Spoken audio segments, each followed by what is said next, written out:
Narito ang ika-11 kabanata ng ating kwento sa mga kwento ni Angelina. Pero bago tayo magpatuloy ay pakilike ang ating video. Ganon din ang subscribe button, pati na rin ang bell icon para lagi kayong updated sa mga parating ko pang mga uploads.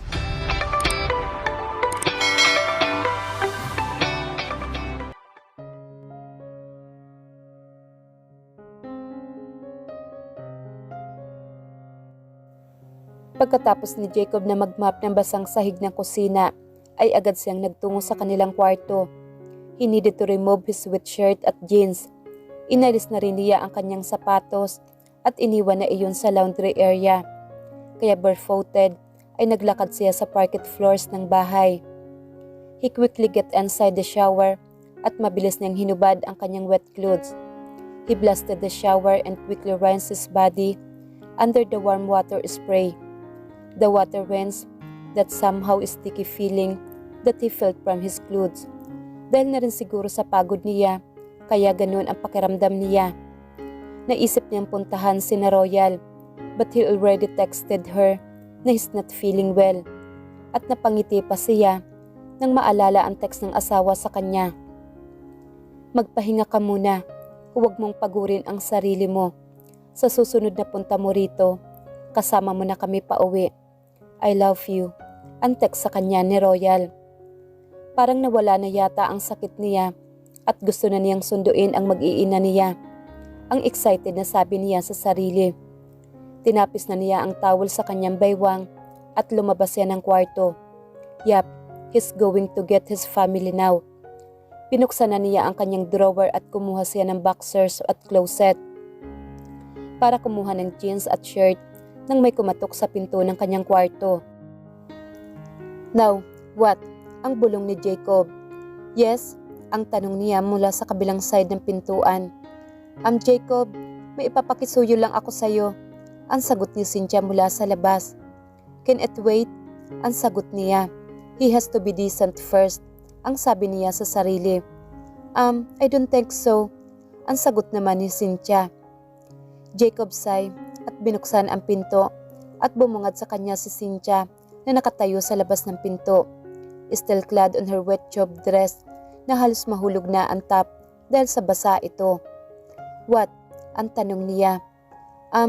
Ipapababa ko lang sana sa iyo itong zipper sa likod ko. Hindi ko kasi maabot. Ang kunwaring nahihiyang sagot ni Cynthia. I'm not decent yet, Cynthia. Ang tutol niya. Pero mabilis na pumasok si Cynthia sa loob ng kwarto. Tatalikod naman ako, Jacob, at hayaan na lang natin na nakabukas ang pinto. If that makes you comfortable. Gusto ko talagang maalis ang basang damit ko at kahit makapagpalit man lang ako, kahit roba. Ang mabilis na sabi ni Cynthia at tumalikod naman ito kay Jacob. All right, ang sagot ni Jacob. Huwag mong masyadong bilisan, Jacob. Dahan-dahan lang, baka maipit ng zipper ang balat ko sa likod. Ang pakiusap pa nito sa kanya. Gamit ang kanang kamay ay inabot ni Cynthia ang nakalugay niyang buhok para iangat iyon sa kanyang ulo. Alam niya, with that pose, her back profile will look good and sexy on his gray eyes. Paano mo ito naisuot kung di mo naman pala ito abot? Ang likuran mo, ang takang tanong ni Jacob. May maid ako sa bahay, Jacob, ang natatawang sagot ni Cynthia sa kanya. Marahan na pabuntong hininga si Jacob. He held the zipper and pulled it down slowly. Hindi na maalis ang pag-alala sa isip ni Royal para kay Jacob nang matanggap niya ang text message nito na nakaramdam siya ng awa sa asawa na nag-iisa sa kanilang bahay at walang nag-aasikaso. Ma'am, is Daddy's coming? Ang umaasang tanong ni Brooklyn. Halata sa mga mata nito ang pagkasapik sa daddy nito. No, Brooklyn. Daddy just texted me and he's sick. He's not feeling well and he's afraid that he might infect you with his disease. Ang malumanay na sagot ni Royal. What is that bad, Mommy? Ang kunot noon na tanong nito sa kanya. I don't know, Brooklyn, but he said that it wise if he stay away for a while while he's sick. Ang paliwanag ni Royal. I miss Daddy, Mommy. Ang sabat naman ni Braxton na nagpangulumbaba pa sa ibabaw ng dining table. "Me too, Mommy. Can we go home and be with Dad? We promise we'll stay inside our rooms and we'll be quiet so we won't disturb Dad. We promise we'll be good. We just wanted to go home." Ang sagot naman ni Brooke. It broke her heart to see her kids sad, and she admitted to herself that she missed Jacob at mas kailangan siya nito ngayon, lalo na at may sakit ito, ang sabi niya sa sarili. She looked at his dad who was sitting across her and they exchanged knowing looks, and his dad nodded. "All right kids, get your school bags. I'll get your things luggage tomorrow. We better hurry up so I can cook dinner for Dad." Ang nakangiting sabi niya sa mga anak, na biglang nagliwanag ang mga mukha nang marinig ang sinabi niya, at halos patakbo na nagpunta sa kanilang kwarto para kunin ang mga school bags nila. "Thank you," ang bulong ni Royal sa kanyang daddy, na isang malapad na ngiti ang iginanti sa kanya. Royal was already driving inside their subdivision. As she carefully maneuvered his dad's car, hiniram niya muna ito dahil mas malaki ang sasakyan ng kanyang daddy, at binabagtas na niya ang kalsada na tumpok ng kanilang bahay, ay biglang nakaramdam ng kaba si Royal. It's her gut feeling again. Her stomach began to get queasy at bigla siyang kinabahan. No, bakit siya biglang kinabahan? Baka kung ano na ang nangyayaring masama kay Jacob, ang kinakabahan niyang sabi sa sarili. Pero biglang nanlamig ang kanyang katawan nang may makita siyang ibang sasakyan na nakaparada sa harapan ng kanilang bahay. Nakagilid ito sa mismong bahay nila, kaya hindi ito nakakasagabal sa ibang sasakyan. May bisita si Jacob? Ang tanong niya sa sarili. Pero iba ang pakiramdam niya. Itinabi niya ang sasakyan at nang akmang bababa na ang kanyang mga anak, ay pinigilan niya ang mga ito. She didn't feel good about this. At kung ano man ang meron sa loob, ayaw niya na makita iyon ng mga anak niya. "Kids, wait," ang awat niya sa mga anak. "I need to go first and check on Dad," ang sabi niya sa mga ito. "But Mom, we promise we won't disturb Dad," ang angal ni Brooke. "I know, sweetie, but I need to see Dad first because he's sick, so you won't get infected. I pulled down the windows, okay, so there will be air inside. Promise me that you won't get out and leave your two sisters." "Can I count on you three?" ang tanong niya sa tatlong anak. "Yes, Mommy," ang mabilis na sagot ni Brooke. At sa tono ng pananalita nito, alam niya na maasahan niya ang anak. Binuksan na niya ang pinto at bago pa siya lumabas, ay tiningnan muna ang natutulog niyang maliliit na anak na nasa car seats ng mga ito. "I won't be long," ang huling sabi niya sa mga ito, bago siya tuluyan na lumabas ng kotse at marana isinara ang pinto ng sasakyan para hindi maistorbo ang dalawang natutulog na anak.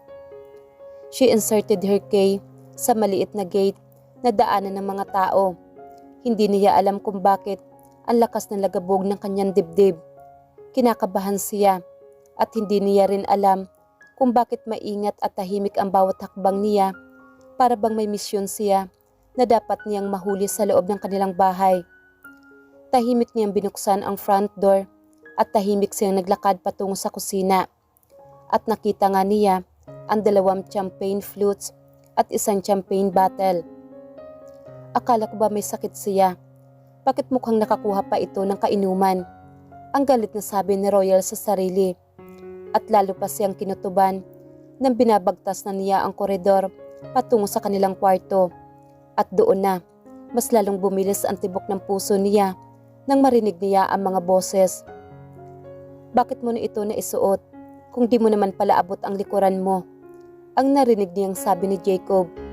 At nagpagting ang kanyang tainga nang marinig niya ang bungisngis ng babae at ang pamilyar na boses nito. Dali-dali siyang naglakad papalapit sa kanilang kwarto, at dahil nga sa bukas ang pinto nito, ay agad na tumambad sa kanyang mga mata sina Jacob at Cynthia. Naka-side profile ito. Mula sa kanyang view, kita niya na ibinababa ni Jacob ang zipper ni Cynthia sa likod. Nakita rin niya na nakatapis lang ang asawa at boxer at damit nito na nakalatag pa sa kama.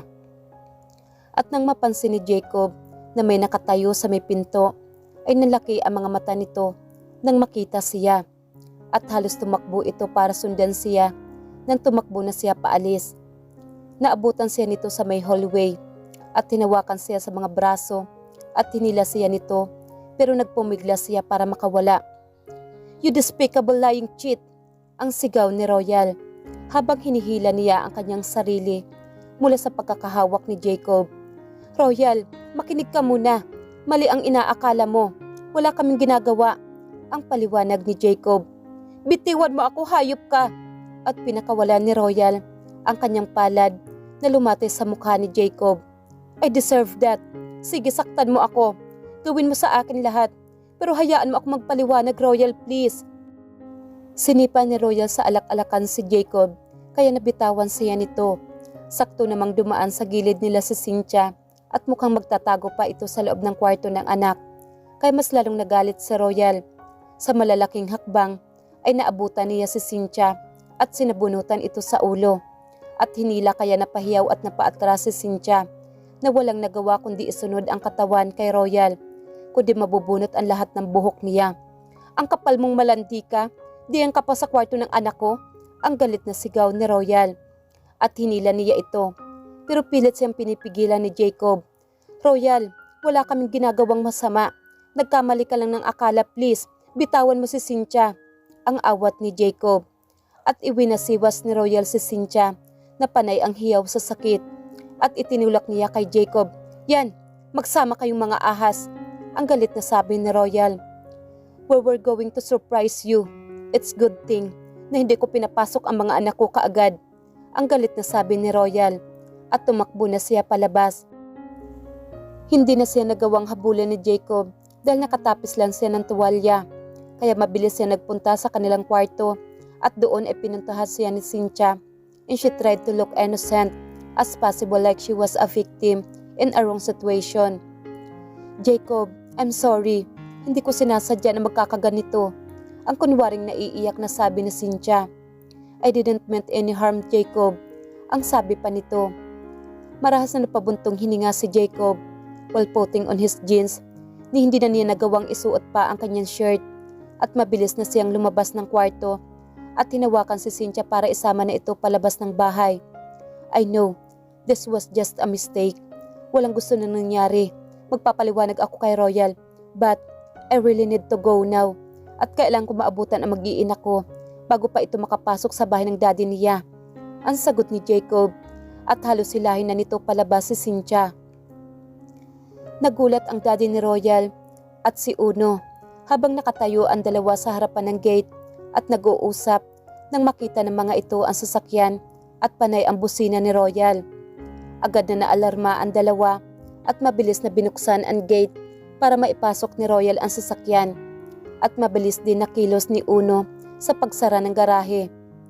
Agad na binuksan ni Royal ang pinto at mabilis na pinalabas ang mga bata, at nakita ng daddy niya ang luha sa mga mata niya na hindi niya napigilan na hindi bumuhos sa sandaling iyon.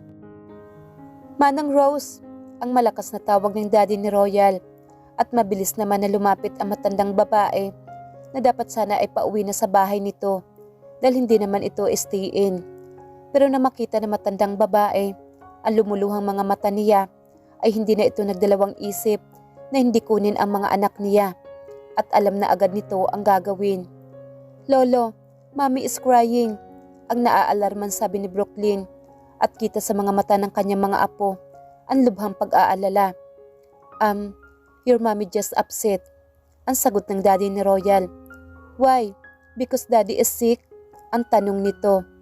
"Yes, you go to your rooms now," ang utos niya sa mga apo na mabilis na pinasunod ni Manang Rose. "What happened?" ang galit na tanong ng daddy niya nang wala na ang mga apo nito. Pero hindi na nakapagsalita si Royal at yumakap na lang siya sa kanyang daddy. "I saw him with," ang tanging nasabi niya dahil hindi na siya nakapagsalita, at maya-maya pa ay narinig nila si Jacob na tumatawag sa labas ng kanilang bahay. "Royal, please, let's talk. Please, mali ang akala mo," ang sigaw nito. Patuloy lang sa pag-iyak sa Royal. Sige na Royal, pumasok ka na sa kwarto. Dalhin mo na ang 2 bata sa loob. Ang malumanay na sabi ng kanyang daddy sa kanya at tumango-tango na lang siya at kinarga ang 2 maliit na anak sa loob ng kwarto. Nang makapasok na si Royal sa loob ay lumabas naman ang daddy nito para harapin si Jacob. Chief, please, hayaan niyo na makausap ko muna si Royal. Ang naluluhang pakiusap ni Jacob. Alam niyang mahihirapan na siyang makausap ang asawa, lalo pa at nasa puder na ito ng daddy niya. Binuksan ng daddy ni Royal ang maliit na gate at tumakbang palabas at sa tabi nito ay si Uno na nagulat nang biglang kuhanin ng general ang service firearms niya na 45 na nakasabit sa holsters nito, sabay tutok kay Jacob na tumayo lang at hindi umalis sa kinatatayuan nito. Inawat ni Uno ang matandang general at hinawakan ang kamay nito. Chief, wag po, ang pakiusap nito. Huwag kang mag-alala Uno. Kapag napatay ko ito, aakuin ko na ako ang gumamit ng baril mo. Ang sagot ng daddy ni Royal. Hindi po iyon ang ibig kong sabihin, Chief. Huwag po iyan ang gamitin nyo. Yung service rifle ko po na nasa sasakyan ko, ipapagamit ko po sa inyo. Siguradong basag ang bungo niyan. Ang sagot ni Uno na ikinagbiglang pareho ni na Jacob at ang daddy ni Royal. Umiling ang daddy ni Royal. Hindi ko sasayangin ang mamahaling bala ng rifle mo sa walang kwentang tao na to. Ang sagot nito sa mga mata ay hindi naaalis kay Jacob. Ganyan ka ba nahuli ng anak ko ha? O nagbihis ka na sa lagay na yan? Ang tanong nito kay Jacob na ang tinutukoy ang hubad na katawan ni Jacob at tanging maong lang na pantalon ang suot nito at nakayapak na lang. Nagkamali lang po siya ng akala, Chief. Pakiusap po. Hayaan niyo kami na makapag-usap. Ang pakiusap ni Jacob. Lumayas ka rito. Ang sagot ng daddy ni Royal. Pero umiling si Jacob. Hindi po ako aalis hanggat hindi ko po nakakausap si Royal. Ang giit ni Jacob. Lumayas ka o ipapadampot kita sa police mobile. Pero ayaw kong gawin iyon dahil tatay ka ng mga apo ko. At ayaw kong mahila ang pangalan nila sa kahihiyan mo. At kahit pag gustong-gusto na kitang patayin, ay hindi ko pa rin magawa. Dahil alam ko madudurog ang puso ng mga apo ko. Kaya sa isang magandang salita, umalis ka dito. Sa tingin mo ba, handa kang kausapin ng anak ko sa galit na ito sa iyo ngayon? Ng mga sandaling ito? Ang sagot ng daddy ni Royal. Alam ni Jacob na may punto ang matandang general. Kaya kahit pa ayaw niya, ay napilitan na lang itong umalis. Babalik po ako bukas. Ang giit ni Jacob. Sana hindi na. At tantanan mo na ang anak ko. Ang mariing sagot ng daddy ni Royal. Umiling si Jacob. Babalik po ako at magpapaliwanag sa kanya. Ang giit ni Jacob at tanging kibit lang ng balikat ang isinagot ng kanyang father-in-law. Sumakay na siya sa kotse at nang pinaandar na niya ito pero hindi pa siya nakakalayo nang marinig niya na may nabasag sa likuran ng kanyang Ferrari. Napapikit na lang si Jacob na mapagtanto na mukhang binaril ng kanyang daddy ni Royal ang backlights ng kanyang sasakyan. At pagpasok ni Jacob ng kanilang bahay ay para siyang mabibingi sa sobrang katahimikan. Kung dati ay kahit pa wala ang mag-iina niya, pag uwi niya ng bahay ay hindi pa rin niya alintana iyon dahil alam niya na anumang araw ay babalik at babalik ang kanyang pamilya sa kanya. Kaya puno ng pag-asa ang kanyang damdamin. Pero ngayon, para na siyang mababaliw sa katahimikan ng kanilang bahay dahil dumating na ang kinatatakutan niya. Noon pa man, at iyon ang iwanan siya ng kanyang mag-iina, ng kanyang mga anak, ng kanyang asawa. Pagsara ni Jacob ng pinto, ay pinagsusuntok niya ang solidong kahoy na pintuan hanggang sa dumugo na ang kanyang kamao. Pero wala nang mas makakampantay pa sa pagdurugo ng kanyang puso ng mga sandaling iyon. Unti-unti siyang nauupos at napaluhod sa harapan ng pinto at itinukod niya ang kanyang noo sa kahoy na pintuan at nagsimula ng bumuhos ang kanyang mga luha at nagsimula na siyang humagulhol. Pagpasok ni Royal ng kwarto habang bitbit ang 2 niyang anak ay hindi na tumigil ang mga luha sa pag-agos mula sa mga mata niya. Sobrang sakit ang kanyang nadama. Pinunit ang puso niya na masaksihan niya ang eksenang iyon. May parte man sa kalooban niya na hindi naniniwala na nagawa iyon ni Jacob. Pero mas mabigat ang parte na nagsasabing niloko nga siya ng asawa. Ang mga nagdaang mga araw na mas binigyan ni Jacob ng priority si Cynthia, na ipinagpalit pa nito ang mga oras na makasama siya at ang mga anak niya, mas lalo na ang mga anak niya, ang giit ni Royal. Ang mga salitang masasakit nito sa kanya, ang harap-harapan na pagpapakita ni Jacob ng paghanga kay Cynthia at ang tahasang pagsisinungaling nito. Nang marinig niya ang mga boses ni Jacob sa labas ng kanilang bahay, ay tinakpan lang ni Royal ang kanyang mga tainga habang nakahiga sa tabi ng mga anak. Ayaw niyang marinig ang boses nito. Hindi niya kayang pakinggan ang mga pagmamakaawa ni Jacob na alam naman niya na puro kasinungalingan lang. Hindi niya ito kayang kausapin at hindi niya alam kung kakayanin pa niya na ito ay kausapin pa. Naka-fetal position siya na nakahiga sa tabi ng kanyang mga anak habang nakatakip ang mga kamay niya sa kanyang tainga at sa patuloy na pag-agos ng mga luha niya sa mata. Hinintay na lang niya na dalawin siya ng antok at tuluyan na siyang nakatulog. Namamaga ang mga mata ni Royal nang bumangon siya kinabukasan. Kailangan niyang asikasuhin ang mga anak na papasok sa eskwela. Gising na rin ang dalawa niyang anak na maliliit. Kahit pa gusto niyang humiga na lang at di na bumangon, ay di niya magawa. Umiiyak na ang dalawa niyang anak. Nanlalambot man ang katawan, ay bumangon siya at di naman niya napigilan ang luha na namuo sa kanyang mga mata. Pinahid niya ang mga iyon at sinuot ang kanyang salamin. Maya-maya ay narinig niya ang mahihinang katok sa pintuan. "Bukas po iyan," ang sagot ni Royal. At pilit na tinakpan niya ang panginginig ng kanyang boses. Bumukas ang pintuan at sumilip sa pinto ang ulo ng kanyang daddy bago ito tuluyan na naglakad papasok at papalapit sa tabi ng kanilang kama. "Royal, magpahinga ka na muna at kami na muna ang mag-aasikaso sa mga bata," ang mahinang sabi ng kanyang daddy. Umiling si Royal, pero mukhang maganda nga ang nasa isipan ng kanyang daddy. Gusto niyang matulog ng matagal hanggang sa matanggal na ang sakit na nadarama niya. "Royal, hindi ka dapat makita ng mga bata na ganyan ka. Kaya magpahinga ka na muna. Hindi namin pababayaan ang mga anak mo. Sige na, kami na muna ang mag-aasikaso sa mga bata," ang giit ng kanyang daddy sa kanya. Kumilos ang daddy niya at mabilis na nagtimpla ng gatas ng dalawang apo, habang siya naman ay pinalitan ng diaper ang dalawang anak. "Sige na Royal, mahiga ka na muna at ako na ang bahala sa mga bata. Nandito naman si Manang Rose," ang giit ng daddy niya. At Royal, nasa labas na si Jacob, hinihintay ang mga bata. Siya raw ang maghahatid, ang sabi ng kanyang daddy. Alam ni Royal na kahit pa isumpa niya si Jacob, ay hindi niya ito pwedeng pigilan o pagbawalan na hindi makita ang mga anak nila.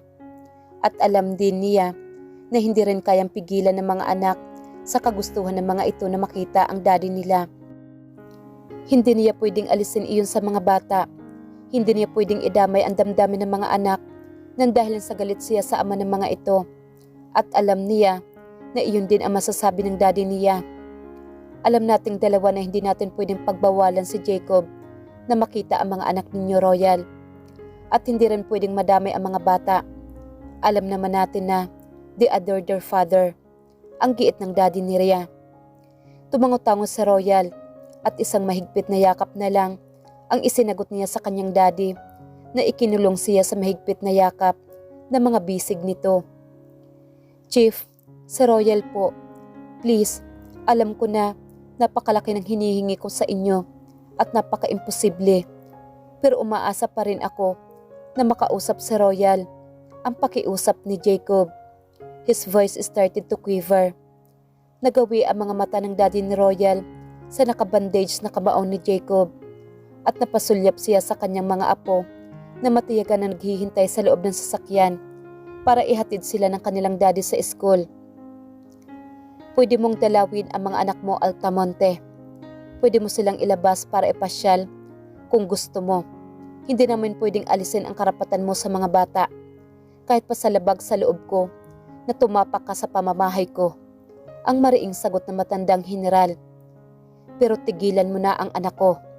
Ang giit nito kay Jacob. At parang hindi makita ng mga apo nito ang mararamdaman na galit ng mga sandaling iyon, ay isinuksok na lang nito ang mga kamay sa loob ng harapan ng bulsa ng pantalon nito. Hindi ko po magagawa iyon, Chief. Please po, ang pagmamakaawa ni Jacob. Luluhod po ako sa harapan ninyo. Kung gusto ninyo, gawin ninyong pang target practice ang sasakyan ko. Lumpuhin ninyo ako kung gusto ninyo. Pero parang awa nyo na po. Hayaan ninyong makausap ko ang anak ninyo. Ang pagmamakaawa ni Jacob. His voice was already hoarse, intense, form in his eyes. Tiningnan ng general ang asawa ng kanyang anak. Pinag-aralan niya itong mabuti. Ang panginginig ng boses nito na halos mamaos at ang pangingilig ng luha ng mga mata nito ay napabuntong hininga ang dating PNP chief at napailing. Tigilan mo na si Royal Altamonte. Ang asikasuhin mo, ang mga anak mo at ang negosyong pinagsimulan ng lahat ng ito. Ang giit ng daddy ni Royal at tuluyan na siyang tinilikuran nito. Chief, ang malakas na pagtawag niya mula sa labas ng bakal na gate ng bahay nito at kinatok pa iyon ng malakas. Chief, ang nagmamakaawang sigaw ni Jacob. Hindi niya alam na pinagmamasdan siya ng mga anak. Hindi alam na mga ito ang nangyayari. Ngunit dama ng maliliit na mga bata ang tensyon ng mga sandaling iyon. Kung dati kasi ay pumapasok pa sa loob ng bahay ng lolo ng mga ito, ang daddy nila. Ngayon ay hindi man lang ito pinagbuksan kahit ng maliit na gate na bakal. At mas lalo pang humalo sa kanilang pag-aalala nang makita nila ang lumuluhang mga mata ng kanilang mami kagabi. Jacob bit his lips para mapigilan ang kanyang luha na bumagsak mula sa kanyang mga mata. Sandali niyang itinukod ang kanyang noo sa bakal na pinto at sandali siyang pumikit. Isang malalim na hininga ang kanyang pinakawalan bago siya naglakad pabalik sa kanyang sasakyan. Dad, is there something wrong? Ang nag-aalalang tanong ng panganay na anak sa kanya habang nakaupo ito sa backseat. Jacob cleared his throat. Everything is alright. Ang sagot ni Jacob at pilit niyang pinasigla ang kanyang boses at ngumiti sa mga anak. I don't think Mom is. Ang sagot ni Brooklyn at natigilan si Jacob nang marinig ang sinabi ng anak. Jacob cleared his throat at pinaandar na ang sasakyan para ihatid na ang mga anak. Really? How's Mommy doing? Ang pasimple niyang tanong at nananakit ang kanyang lalamunan. I don't think she's good, Dad. She kept on crying last night and Lolo said that we should go our rooms. But I saw Mommy cried like hard, Dad. Like hard. Ang sagot ni Brooklyn na dumurog sa kanyang puso. Mommy said that you are sick, Dad. She looked at you last night. Are you that sick, Dad, that you made Mommy cried? Ang usisa ng anak na si Brooke. Yeah, it's my fault. Ang malungkot na sagot ni Jacob habang nagmamaneho. Mommy didn't even go out of her room this morning. Lolo and Manang Rose took care of us, Brett and Brenna. She locked herself inside her room, Dad. Maybe she got sick too. Ang sagot ni Brooke. Hindi na nagawa pang sumagot ni Jacob dahil napuno ng emosyon ang kanyang dibdib at ang lalamunan niya. Natakot siya na kapag ibinuka niya ang kanyang bibig para magsalita ay biglang lumabas ang panaghuy sa kanyang bibig at maalarma ang mga anak. I wish you would be okay, Dad. I don't want to see Mom cry. Ang mahina at malungkot na sabi ni Braxton na mas lalong nagpadurog ng kanyang puso. Lolo, Mom is still not okay? Ang malungkot na tanong ni Brooke habang nakatanaw sa may saradong pintuan ng kwarto ni Royal. Isang linggo na halos ang lumipas nang layasan ng tuluyan ni Royal ang bahay ni Jacob. Pinakuha ng lahat ng daddy ni Royal ang mga gamit ng anak sa bahay nito. Ang gamit ng mga bata ay nanatiling hati dahil nga sa pwedeng hiramin ni Jacob ang mga anak sa tuwing weekend. Yun ay kung magkakaroon ng oras si Jacob sa mga anak, ang sabi ng daddy ni Royal. Pero ang dating masaya at maingay na bahay niya ay unti-unti ring nababalutan ng kadiliman at kalungkutan. Sa loob ng isang linggo ay hindi lumabas ng kwarto si Royal. Dinadalhan lang nila ito ng pagkain ni Manang Rose. Dinadalaw naman niya ito sa loob. Sa tuwing dinadala niya ang 2 maliliit na mga anak. Pero halata ang pasakit at pagdurusa sa mata ng anak. Matamlay pa rin ito at lagi na lang nakahiga. Sandali itong babangon para tingnan ang 2 anak. Sandaling kakargahin. Pagkatapos ay hihigang muli. He was getting worried. Baka Royal was having a depression. Halos hindi na siya makatulog sa gabi dahil baka pagkagising niya ay wala ang nag-iisang anak. Ni hindi niya magawang papasukin sa loob ang mga malalaki na apo dahil sa ayaw niya na makita nila ang kanilang ina na nasa ganoong sitwasyon. Malalim at maitim ang paligid ng mga mata nito. Ang payat na katawan nito ay mas lalong bumagsak at halos nangangalahati na ang ibinaba ng timbang nito. Hindi rin ito nagsasalita at laging tulala at tila ba nasa malayo ang isip. No, napakalayo nito sa dating anak na puno ng buhay.